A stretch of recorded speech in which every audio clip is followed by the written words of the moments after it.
Hello everyone, today we explore the topic L'Hopital's rule.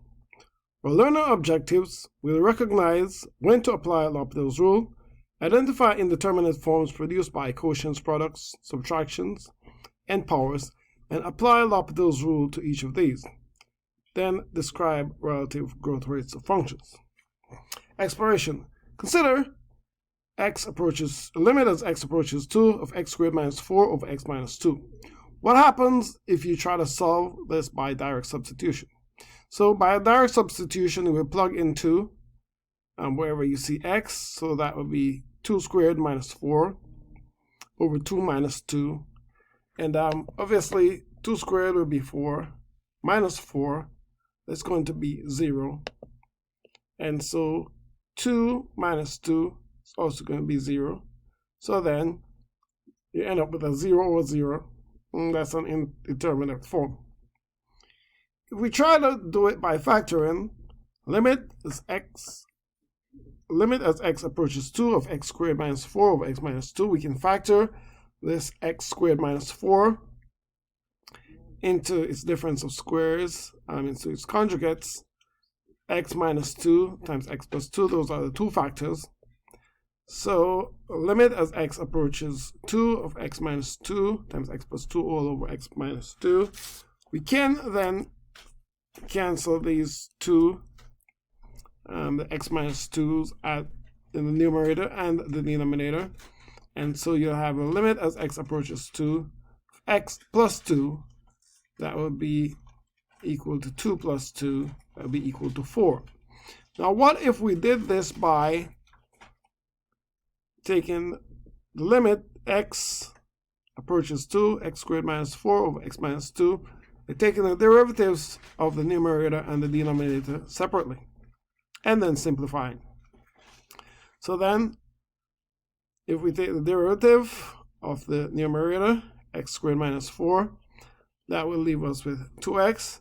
We take the limits on the denominator, the derivative in the denominator, x minus 2, that derivative will be 1. So now we have the limit as x approaches 2 of 2x over 1, and plug it in 2 for x. That would be 2 times 2 over 1. 2 times 2 will be equal to 4. 4 over 1 equals 4. Now recall also another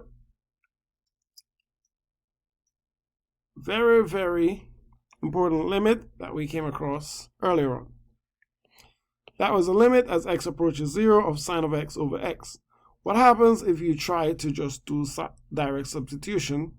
You would have the limit as x approaches 0, the sine of x would be equal to 0 by plugging in 0 for x, sine of 0 is 0, and then plugging in 0 for x in the denominator, that would be 0 over 0, so that's an indeterminate form, 0 over 0. We tried to do it earlier on by the squeeze theorem, limit as x approaches 0, sine of x over x by the squeeze theorem. And we had done some geometric and some algebraic manipulations to that. And we had come down to the form cosine of x less than or equal to sine of x over x less than or equal to 1. And taking the limits of all of these, so take the limit as x approaches 0. Of cosine of x, so taking limits, it's x approaching 0. Cosine of x gives us 1.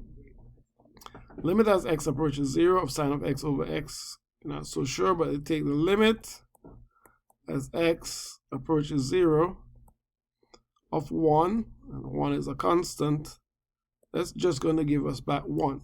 So we have 1 less than or equal to limit as x approaches 0 of sine of x over x less than or equal to 1. So by the squeeze theorem, the limit as x approaches 0, the sine of x over x will be equal to 1. Now what if we did try to find this limit as x approaches 0, sine of x over x by taking the derivative of the numerator and the denominator separately? What we'll have is a limit as x approaches 0. Derivative of sine of x is cosine of x. Derivative of x and the denominator here is 1, so that's cosine of x over 1. Then you plug in 0 for x, that's cosine of 0. So that's the limit of x approaches 0, cosine of 0 over 1. Cosine of 0 is equal to 1, so that's 1 over 1, that equals to 1, which is the same answer we get as we did it by the squeeze theorem. Which process is easier? For the most part, taking the limit as x approaches some number of the derivative of the numerator over the derivative of the denominator is way easier. And so this is what we're going to do today, and that approach is called using L'Hopital's rule. First, let us look at some common intermediate forms. The two forms that we have seen so far in many of our calculations are the form 0 over 0 and infinity over infinity. These two forms are sometimes termed L'Hopital's forms.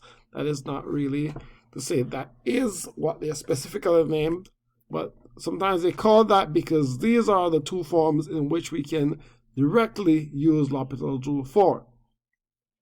There are other intermediate forms that we will encounter.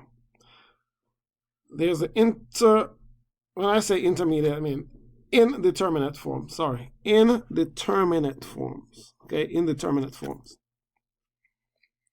There's the indeterminate difference form, that is like an infinity over infinity, whether that's plus or minus. And the indeterminate product, that is 0 times infinity. And then their indeterminate powers, 0 to the 0, 1 to infinity, infinity to the 0, and so on. We will explore everything up to indeterminate powers today in this lesson. In future lessons, we'll look at the indeterminate powers. For the ones that are not specifically L'Hopital's forms, we'll have to do some manipulation before applying L'Hopital's rule. Let's look at L'Hopital's rule, 0 over 0 case. Suppose f and g are differentiable functions over an open interval containing a except possibly at a. If the limit as x approaches a, f of x is equal to 0, and the limit as x approaches a of g of x is equal to 0, then the limit as x approaches a, f of x over g of x is equal to the limit as x approaches a of f prime of x over g prime of x.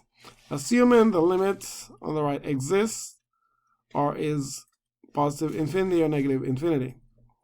This result also holds if we're considering one-sided limits or if a equals infinity and negative infinity.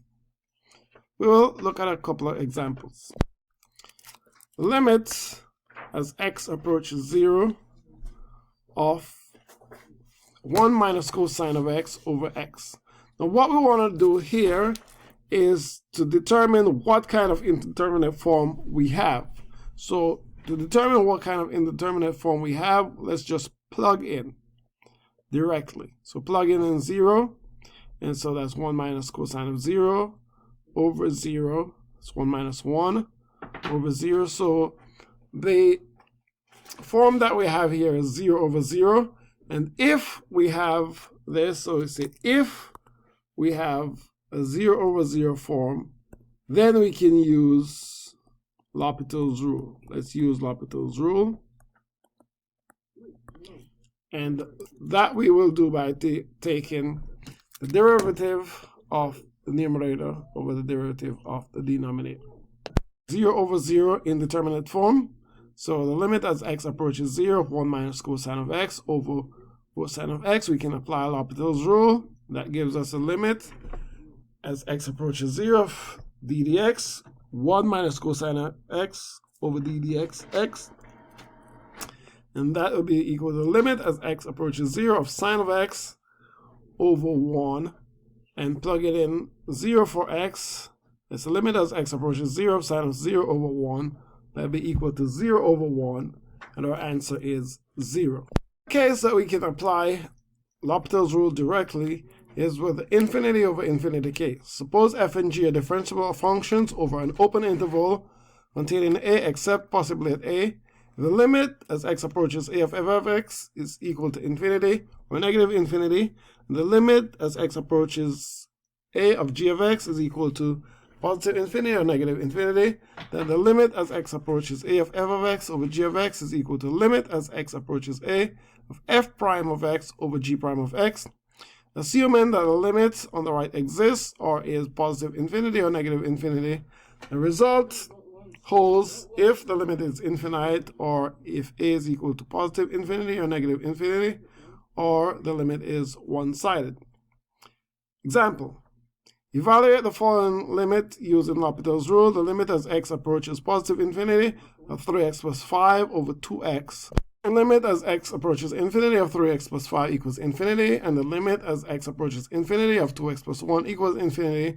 Then we have the infinity over infinity indeterminate form. So we can apply L'Hopital's rule here, and when we apply L'Hopital's rule, the limit as x approaches infinity of the ddx of 3x plus 5 over the ddx of 2x plus 1, and that is the limit that would be equal to the limit as x approaches infinity of 3 over 2, and so our answer will be 3 halves. So the limit as x approaches 0 plus of x is equal to 0. The limit as x approaches 0 plus of ln of x is equal to negative infinity. So we have the form 0 times negative infinity, or 0 times infinity form. So we have to do a little bit of algebraic work here to get to the form that we want to. So the limit as x approaches 0 plus of x ln of x, we can rewrite that as limit as x approaches 0 of ln of x over 1 over x. And here we can see now we have changed the form a little bit, because the limit as x approaches 0 of ln of x is equal to negative infinity. Limit as x approaches 0 of 1 over x is equal to positive infinity. So we can apply L'Hopital's rule because we have the infinity over infinity form. And so we do with L'Hopital's rule, take with the derivative of the numerator over the derivative of the denominator. The derivative of ln of x is 1 over x. Derivative of 1 over x is negative 1 over x squared, and then you do the algebra on that to have limit as x approaches 0 of negative x, and that will be equal to 0 as our answer. Limits, evaluate the limit as x approaches 0 plus of 1 over x squared minus 1 over tan of x. And here you can see that we have another indeterminate form, because this 1 over x squared will become infinity, and the 1 over tan of x will go to infinity as x approaches 0. So we have a form infinity minus indeterminate form infinity, minus infinity. You might want to do some manipulation, some algebraic manipulation. For this problem, you can just do finding a common denominator of x squared times tan x. So our numerator then will become tan of x minus x squared, and then this tan of x minus x squared, and the x squared minus tan of x will give us a 0 over 0 form, in which case we can apply L'Hopital's rule right there, because it's an indeterminate form that we can apply L'Hopital's rule to. Taking the derivative of the numerator and the denominator, we end up with limit as x approaches 0 plus of secant squared x minus 2x over x squared secant squared x plus 2x tan of x, that's by our product rule, right there in the denominator. And this secant squared x will be approaching 1 as x approaches 0 from the right. The 2x will be going to 0, so our numerator then will be approaching 1. In the denominator, both of these x squared secant squared x and also 2x tan x will be approaching 0 from a positive direction. So we have 1 at the top, and then we have the denominator going to 0. So our total expression is approaching infinity. So our answer for this problem is positive infinity. Please like, subscribe, and see you next lesson.